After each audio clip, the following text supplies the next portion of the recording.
अच्छा, प्रेत योनि के लिए वे श्रीमद् भागवत की कथा में बहुत सी बार देखा गया है कि बांस, लीला बांस वो लगाते हैं और एक एक दिन की कथा होती जाती है, तो ऐसा माना जाता है कि एक एक गांठ उसकी फट जानी चाहिए और 7वें दिन 7 गांठ फट जाएं, 7 गांठ का वो लीला जो है बांसड़ा लगाया जाता है, तो 7 गांठ फट जाएं तो समझ लिया जाता है कि उस प्रेत का उस योनि से छुटकारा हो गया, जिसके निमित्त से हमने श्रीमद् भागवत की कथा की थी। बराबर। ये प्रेत योनि के बारे में सामान्यतः ऐसी परंपरा है और मान्यता है। मगर सवाल इस बात का है कि ये कहां तक ठीक है, भाई नक्की करके मैं तो नहीं कह सकता। मैं इतना जरूर मानता हूं, हाँ प्रेत योनि है खरी, प्रेत योनि भी है, पितृलोक भी है, पितृयोनि भी है। और पितृयोनि की स्थिति जो है एक समर्थ और इस तरह के लोगों की स्थिति है जो कि अगर किसी भी प्रकार के अपने उस जो है मूर्खता से ऊपर उठ सकें तो वे भूतों की मदद भी करते हैं। पितृ, प्रेत नहीं। तो पितृ का जो दर्शन की बात है, हाँ, वो भ्रांति है कि? भ्रांति नहीं, पितृ का दर्शन हो सकता है। तो वो उनका स्वरूप तो आपके अपने जो है ज्ञानों में उसके अनुसार है। वास्तविक जो शुद्ध चैतन्य है उसमें कोई स्वरूप नहीं है।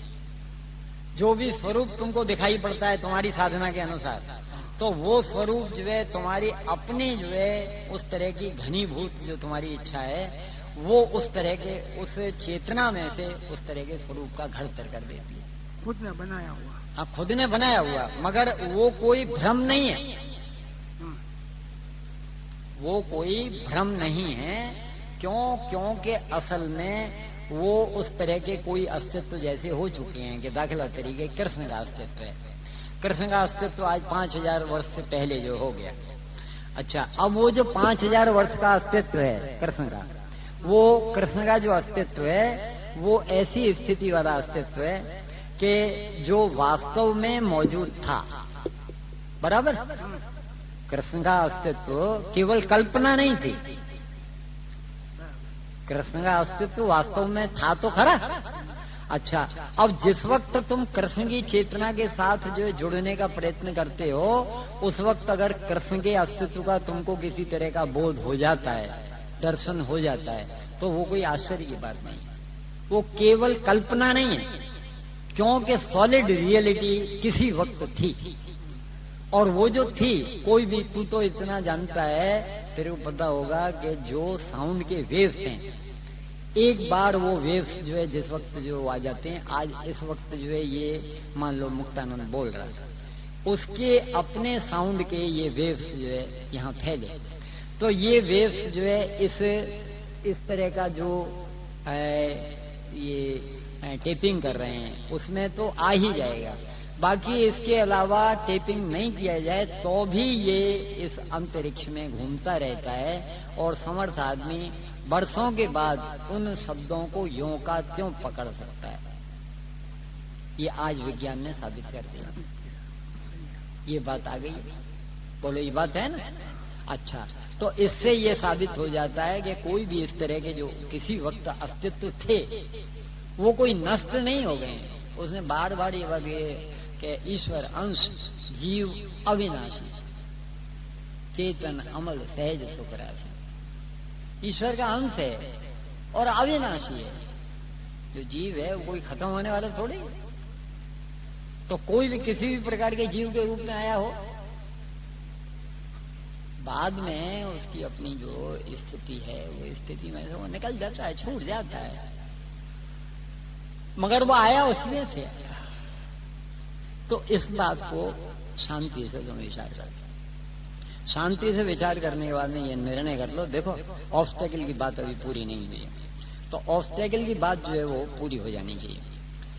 जो व्यवधान हो सकते हैं, व्यवधान है, किंतु व्यवधान जो है इस स्थिति के साथ जुड़े हुए हैं कि साधक की कक्षा क्या है, उसकी ज्ञानोपरि कक्षा है अथवा ज्ञानोत्तर कक्षा है। और ज्ञानोपरि स्थिति है तो वो प्रारंभिक स्थिति में है कि एक आध दो सीढ़ी आगे चला गया है, उसकी क्या स्थिति है। अच्छा, ये जो स्पष्टीकरण है, ये स्पष्टीकरण हमें बहुत मदद करता है। ज्ञान के पहले के बारे में ये जो स्पष्टीकरण है, ये स्पष्टीकरण हमें बहुत मदद करता है और ये आदमी को अपने सही मूल्यांकन करने का भी मदद देता है। आदमी प्रामाणिक हो तो वो सही मूल्यांकन कर सकता है। अच्छा, अब इस बात को जैसे ही वो मूल्यांकन करता है कि वो अनंत की यात्रा के किस तबक्के में है, एसएससी में है कि हायर सेकेंडरी कर रहा है कि बीए कर रहा है कि एमए कर रहा है, उसको पता लग जाता है। अच्छा, उसको वो जो है पता लगता है, उसके अनुसार उसको अपनी व्यवस्था करनी पड़ती है। उसके जो ऑब्स्टेकल हैं, तुम्हारी जो कक्षा की पढ़ाई की समस्याएं होंगी, वो 10वीं वाले विद्यार्थी को 10वीं की समस्याएं होंगी, 10वीं वाले विद्यार्थी को तीसरी कक्षा की समस्याएं नहीं हो सकती।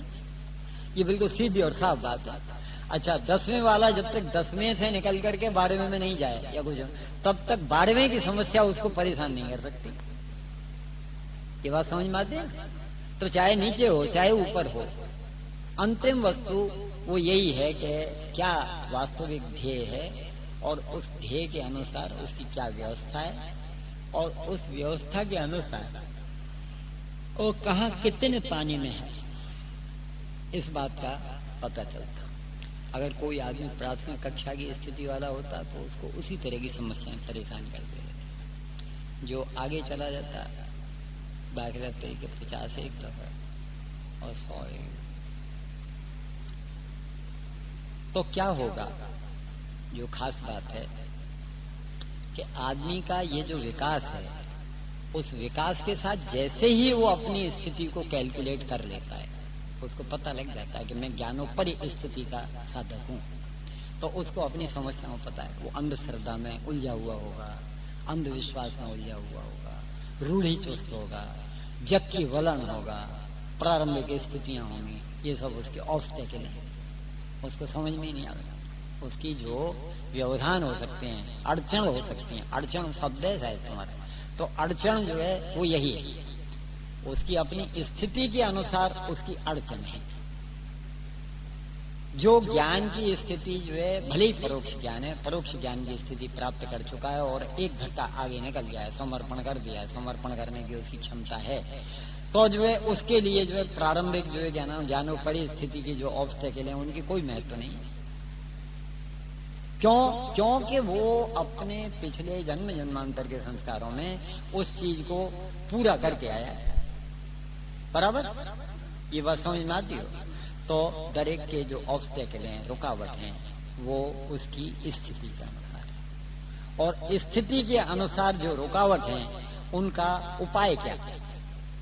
अंतिम सवाल यही है कि उन जो ऑब्स्टेकल हो सकते हैं, इस तरह की चीजें हो सकती हैं या कुछ हो सकती हैं, तो उनका बचने का कोई उपाय है क्या?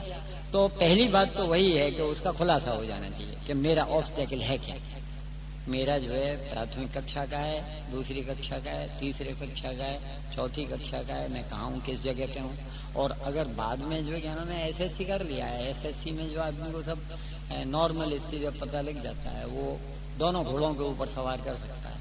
मगर वो दोनों घोड़ों के ऊपर जो सवार करता है, वो सवार करने वाला होशियार होना चाहिए। अगर वो होशियार नहीं है, उसकी ऐसी स्थिति है, तो वो दिन पर दिन जो परेशानी की स्थिति में उलझता चला जाएगा। व्यक्ति की परिपूर्ण स्थिति है, हाँ, उनका स्पष्टीकरण कैसे होगा? हाँ, ये अंतिम सवाल है। मगर उस सवाल से पहले ये खुलासा हो जाना चाहिए कि ये जो ऑब्स्टेकल है, ये ऑब्स्टेकल जो है उसके किस तरह से दूर हो सकते हैं। तो ऑब्स्टेकल बस इसी तरह से दूर हो सकते हैं कि वो जो है क्या नाम है अपनी स्थिति को पहले आकलन कर ले, उसको अपनी कठिनाई का पता लग जाए और उस अपनी कठिनाई के हिसाब से उसकी जो स्थिति है उस स्थिति को वो अगली कड़ी से जोड़ने की कोशिश करे। अगर वो प्राथमिक कक्षा की पहली जो कर्म का पहला बिंदु है, उस बिंदु से जुड़ा हुआ है, तो उसको भले ही अंधश्रद्धा का मामला हो, अर्थार्थी का मामला हो, अर्थार्थी बन के ही किसी तरह से उस सर्वव्यापी चेतना से जुड़ने की कोशिश करे, तो भी उसका विकास हो जाएगा। उसके जो कर्म के प्रारंभिक जो है बहुत ही क्षुद्रता के जो है बंधन थे, क्षुद्रता की जो दिक्कतें थी, वो दिक्कतें निकल जाएंगी। बराबर। अच्छा, अब वो जो अंधश्रद्धा से अर्थ का प्रलोभन से वो भले ही परमात्मा तत्व से जुड़ा है, मेरा ये काम हो जाए, मेरा वो काम हो जाए, वो काम हो जाए, किंतु अगर वो सच्चा है, प्रामाणिक है, तो उसके कुछ काम भी हो जाएंगे और बाद में उसको भगवान कहीं ना कहीं किसी न किसी निमित्त से ये होश भी करा देगा कि तू किस मूर्खता में पड़ा हुआ है, तू मेरे स्वरूप को समझने की कोशिश कर, इस बेवकूफी में मत पड़े, और इस बेवकूफी में किसी का भी कल्याण हुआ नहीं है, इस बेवकूफी में पड़ने की जरूरत नहीं है। ऐसा भगवान का आश्वासन है, और परमात्मा की व्यवस्था उसको इस तरह का वो कर भी देती है, स्पष्टीकरण भी कर देती है, उसको पता लग जाता है कि वो कहाँ भूल कर रहा है, और जब उसको पता लग जाता है तो वो अपनी भूल निकालने में अगर प्रामाणिक है तो सफल हो जाता है, अगली कड़ी हाथ में आ जाती है। अर्थात जो आपकी परोक्ष ज्ञान की कड़ी है वो उस अर्थार्थी के हाथ में आ जाती है, तो वो फिर अर्थार्थी नहीं रहते। अर्थार्थी के बाद में वही जो साधक अर्थार्थी था वो अर्थार्थी साधक जिज्ञासु हो जाता है। ज्ञान की स्थिति जैसे ही उसको क्लियर होती है, एक बात नक्की हो जाती है, एक अनंत चैतन्य की सत्ता है, सब महापुरुष कहते हैं, मेरे अनुभव में भी जो वो बात आने लगी है, मुझे अंदाजा हो गया है ये बात है। अब तो पता लग जाना चाहिए कि वो एक अनंत चैतन्य की सत्ता कैसी है, किस तरह की है, उसका क्या स्वरूप है। ये तालावेली उसके भीतर इतनी तीव्रता से जाग जाती है कि फिर उसको कुछ भी अच्छा नहीं लगता, न जीना अच्छा लगता है न मरना अच्छा लगता है। एक ही बात होती है भाई, क्लैरिफिकेशन हो जाना चाहिए, ये बात क्लियर हो जानी चाहिए। क्लियर हो जाने के बाद भले ही मुझे मौत आ जाए कोई बांधा नहीं, उसकी ये स्थिति होती है कि भले ही मुझे मौत आ जाए, मगर पहले पता लग जाना चाहिए, बराबर। तो जिज्ञासु जिस दिन पता लग जाता है, जिस दिन उसको पराकाष्ठा की बेचैनी हो जाती है, उस तरह की स्थिति हो जाती है, उसको जरा सा भी पता लग जाता है, कुछ हो जाता है, तो उसी दिन वो निहाल निहाल हो जाता है, उसी दिन वो निहाल निहाल हो जाता है। और वो उसी तरह की स्थिति है जबकि उसको सचमुच उस तरह की बातें पता, केवल बातों से कुछ होने वाला नहीं है, आप ये बात नक्की समझ जाए। तो ये जो स्थिति है, अब ये चीज अंतिम प्रश्न से जुड़ी हुई है, उसके ऑब्स्टेकल जो है अगली कड़ी से जुड़ते जाते हैं, क्लियर होते जाते हैं, उनका उपाय हो जाता है, उसको निकाला जा सकता है। जैसे ही वो अपनी अगली सीढ़ी पकड़ लेता है तो पिछली सीढ़ी के जो ऑब्स्टेकल होते हैं वो निकल जाते हैं। तो उसके उपाय की बात पूरी हो गई कि जो रुकावट थी उन रुकावटों को कैसे कोई दूर करने, वो सभान रहे, बस सतत प्रवाहित सभानता, सतत प्रवाहित सभानता अगर वो रख सकेगा तो बहुत सी उपाधियों से बच करके निकल जाएगा, बराबर। ये बात समझ में आती है। और सतत प्रवाहित सभानता वो एक प्रकार की ऐसी स्थिति है कि जिसको अगर खोल करके कहा जाएगा तो लोग एकदम बिदकने लगते हैं। और सतत प्रवाहित सभानता की बात की जाती है, सब कहते हैं हाँ ये तो हम भी कर सकते हैं, किंतु सतत प्रवाहित सभानता की जो स्थिति है, अगर वो तैल धारावत रहती हो, तैल धारावत समझते हैं, तेल की जो धार होती है, तो तेल की जो धार होती है वो कभी भी बंद नहीं होती। ऐसा होता है ना, एक बार जब चलती है तो वो चलती ही रहती है। तो तेल धारावत जो स्थिति है वो सतत है, सातत्य है। अच्छा, तेल धारावत जो स्थिति है वो सातत्य वाली स्थिति, सभानता की स्थिति जो अगर अनुभव होती है वही जीवन मुक्त की स्थिति है। वो कोई जैसी तैसी बात नहीं। अगर सचमुच वो प्रामाणिक है, अगर सचमुच उसकी ऐसी स्थिति है तो वहां उस स्थिति में पहुंच जाता है। अच्छा, अब सवाल ये उठता है तुम्हारे अंतिम सवाल का, जो तुम्हारा अंतिम सवाल है कि अगर ऐसी कोई स्थिति है, वास्तविक क्या है, जैसे बुद्ध का मामला है, बुद्ध की थ्योरी को हम आगे लेकर के अगर जो है समझने की कोशिश करेंगे तो बात समझ में आ जाएगी। बहुत आसान बात है, बहुत अच्छी बात है। बुद्ध कहता है देख भाई ये संसार है, इस संसार की बात कर, तेरी अपनी बात, इसकी बात, इसकी बात, ये सब बात करने की जरूरत नहीं, तो फिर काय की जरूरत है, इस संसार की बात कर। संसार की बात क्या है, संसार में दुख है, संसार में दुख के सिवाय और कुछ भी नहीं है। विचार कर ले, उसने उसका स्पष्टीकरण किया है। वो कहता है कि जरा दुख है, व्याधि दुख है, जन्म दुख है, मरण दुख है। उसके बाद में वो कहता है कि जो एक प्रकार का मेरा लड़का था वो आतंकवाद के विरोध करने के मामले में एक लड़का खत्म हो गया और उसके बाद में दूसरे लड़के को भी मैं मिलिट्री में भेज रहा हूँ।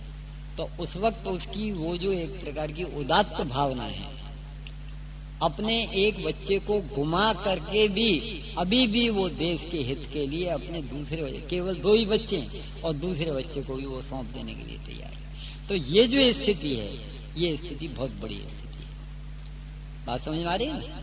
अच्छा, अब टू दी पॉइंट बात करनी चाहिए कि ये जो उदात्त स्थिति है, ये उदात्त स्थिति उसी में से पैदा होती है। विकास की चरम स्थिति में से ये उदात्त स्थिति पैदा होती है। जो वास्तविक वस्तु को प्राप्ति की स्थिति है, वस्तु के प्राप्त होने, मैंने कहा भी था कि सतोगुण के 4 लक्षण हैं। क्या है? पहला लक्षण है कि उसको आनंद की स्थिति सहज बनी रहती है, उसे आनंद के लिए कोई बहुत ज्यादा प्रयत्न करना पड़ता नहीं। अच्छा, दूसरी स्थिति क्या है? दूसरी स्थिति ये है कि उसको शांति जो है वो सहज बनी रहती है।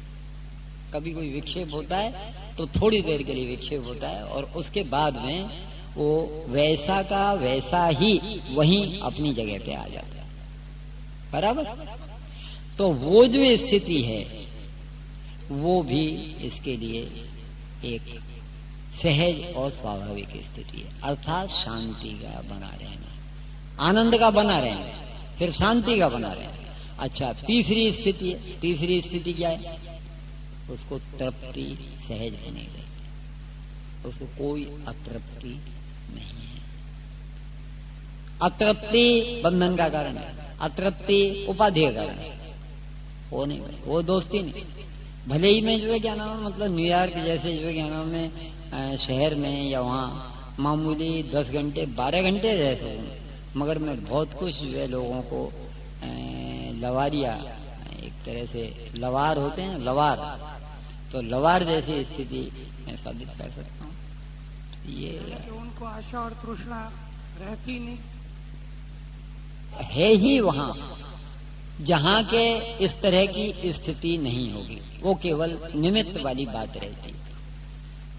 उसका अपना जो उठना है, बैठना है, चलना है, फिरना है, लेना है, देना है, करना है, धरना है, उसमें जो एक अलग ही स्थिति तुमको मालूम पड़ती रहती है, उससे तुमको खुद को संशय हो जाता है कि इस आदमी का कुछ गड़बड़, कुछ न कुछ चक्कर है। ये आम और लोगों से कुछ जो है अलग हट करके ये जो मालूम पड़ता है, इसका कारण क्या? तुम्हें जब भी तुम कोई किसी ऐसी स्थिति वाले आदमी के संपर्क में आते हो तो तुमको भी इस बात का संशय हो जाता है, तुरंत पता लग जाता है कि भाई और लोगों से बिल्कुल ये हट के है, तो कुछ न कुछ बात है खरी। तुमको खुलासा भले ही न हो सके, ये बात नक्की, तुमको खुलासा भले ही न हो सके, मगर तुमको संशय हो जाता है कि इस आदमी का कुछ न कुछ मामला गड़बड़ है। साला इसका आनंद बना रहता है, चक्कर क्या है यार, इसकी शांति भी बनी रहती है। कभी जो है किसी को मारामारी करने की नौबत आती है, अगर ऐसा कुछ होता है तो ये मारामारी करने पे भी होता रहता है, मगर उस वक्त भी इसका मैंने देखा है कि बैलेंस बना रहता है। तुम्हें ये बात पैदा होती है कि नहीं? तो उससे ये बात साबित होने लगती है कि कहीं ना कहीं कुछ न कुछ गड़बड़, वो गड़बड़ और कुछ नहीं, उसका वो जो ट्रांसफॉर्मेशन हुआ है, 4th डायमेंशन की जो स्थिति है, जो तुम आशा तृष्णा की बात कह रहे हैं ना, तो आशा तृष्णा वाली बात जो है ऑटोमेटिकली डिजॉल्व होती है। उसने आशा तृष्णा को छोड़ दिया है, ऐसा नहीं है, उसका जो ट्रांसफॉर्मेशन हुआ है उसमें से आशा तृष्णा छूट गई है, छोड़ दी है नहीं, छूट जाती है। छूट जाना और छोड़ देना, इन दोनों चीजों में फर्क है।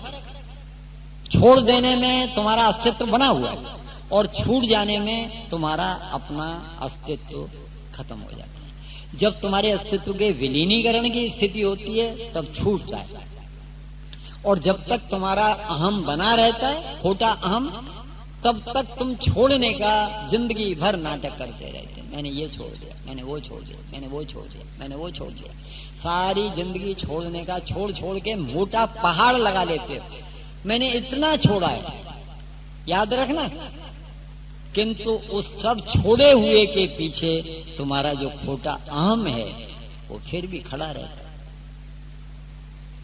विचार कर लेना, मेरी बात समझ में आ रही है ना बात?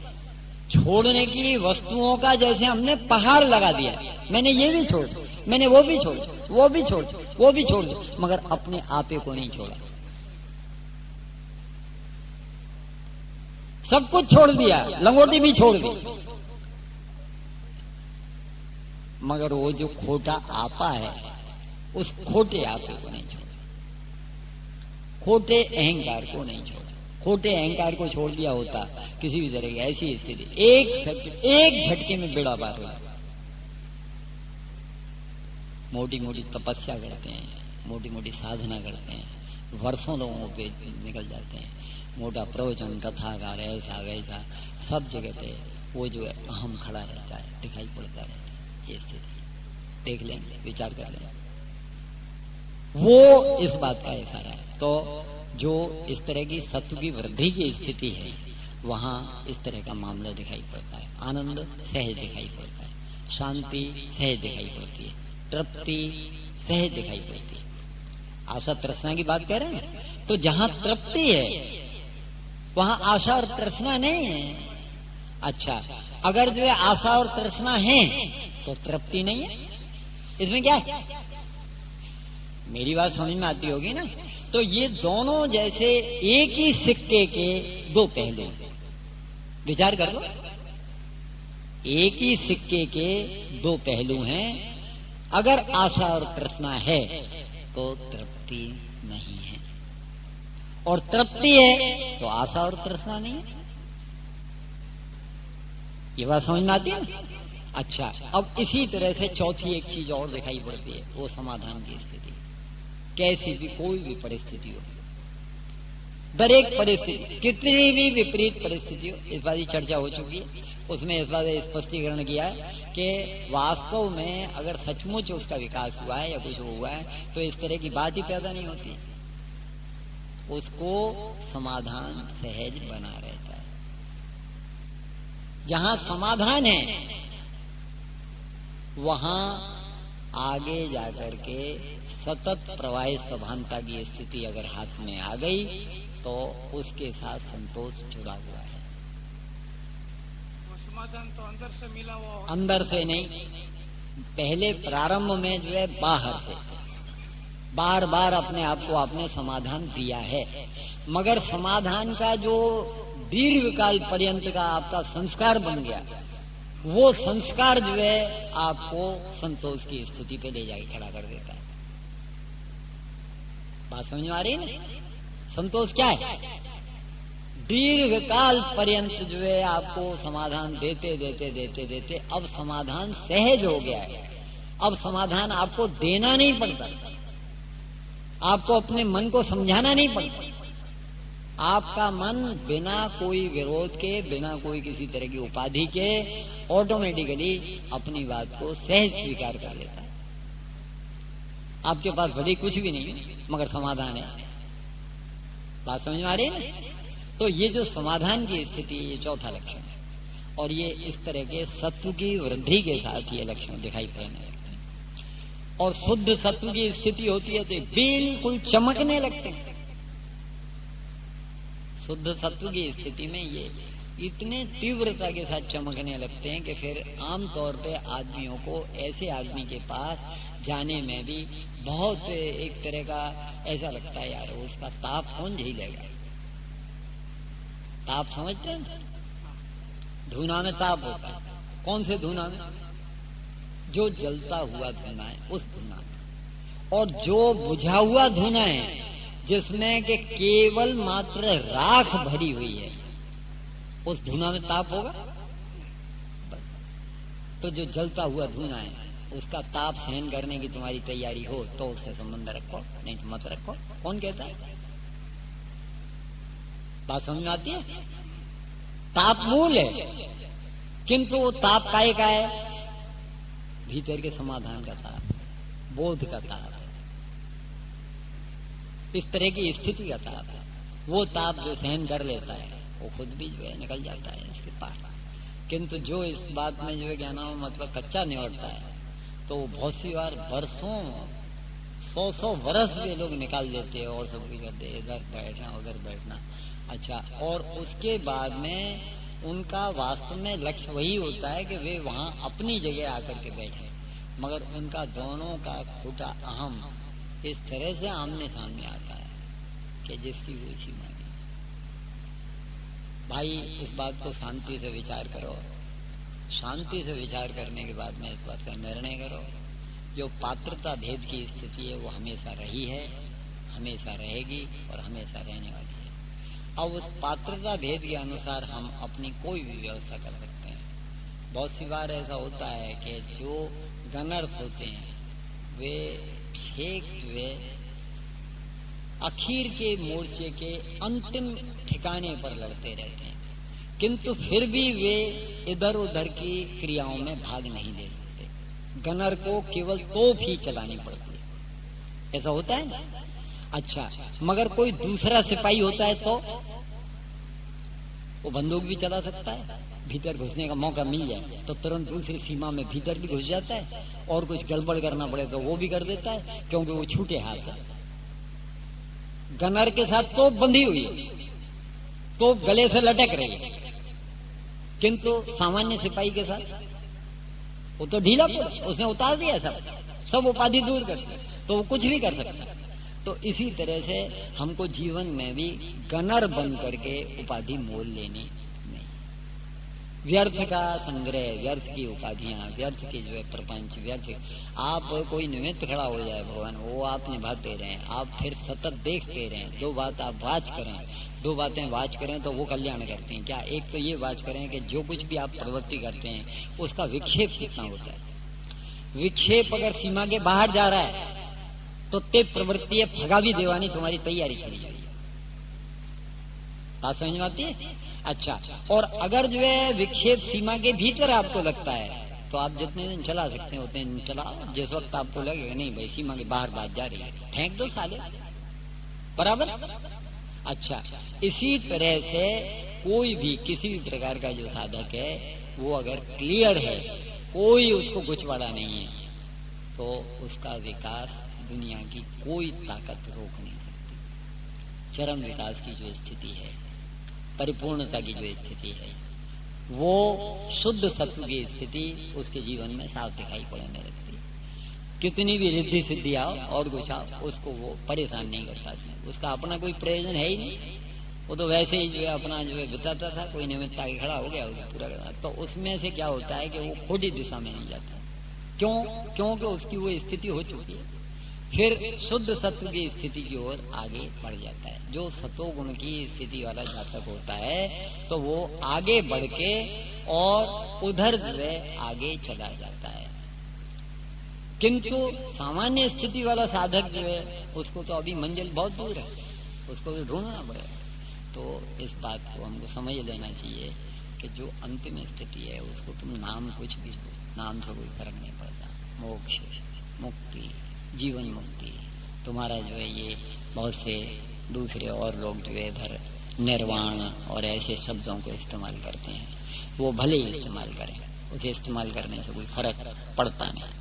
वास्तविक स्थिति वहीं की वहीं बनी रहती है, और वो जो वास्तविक स्थिति है उस वास्तविक स्थिति में से उसको सही बात का पता चलता है। उस वास्तविक स्थिति में से ही उसकी ये स्थिति बनती है कि वो फोर्थ डायमेंशन की स्थिति में आ जाता है। वो इसी दुनिया में रहता है, इसी दुनिया के सारे काम करता है, मगर जो अभी जैसी बात हुई ना कि जब तुम उसके संपर्क में आते